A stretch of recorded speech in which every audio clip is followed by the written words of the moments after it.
নমস্কার বন্ধুরা, আমি আমি আম্বি। আসলে ব্যাপারটা হচ্ছে কিছু কথা বলার জন্য আমি তোমাদের কাছে এসেছি। মানে দেখো, আমাদের সব কটা নিয়ম ঠিকভাবে পালন করবে। হ্যাঁ, মানে বেশিক্ষণ জাগবে না, তাড়াতাড়ি ঘুমিয়ে পড়বে, আর ফেসবুক একদম ঘাঁটবে না, ঠিক আছে? ফেসবুক ঘাঁটলে কিন্তু এক চোখ খারাপ হয়ে যায়, ঠিক আছে? আর চোখ খারাপ হলে আরও অন্য প্রবলেম হয়ে যাবে তোমাদের মধ্যে। তোর জন্যই বলছি বেশিক্ষণ ফোন ঘাঁটবে না।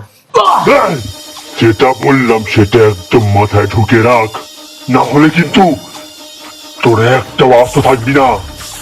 তোদের সবকটাকে আমি শাস্তি দেবো। অপরিচিত।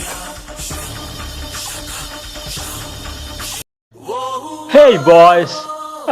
Oh, what a tip, man! এই যেটা বলছিলাম, মেয়েরা আমায় দেখলে না ফিদা হয়ে যায়। কি বললাম? ফিদা। আসলে আমার মধ্যে আছে এমন জিনিস। যাই হোক, খুব তাড়াতাড়ি আসছি। I love you Piya.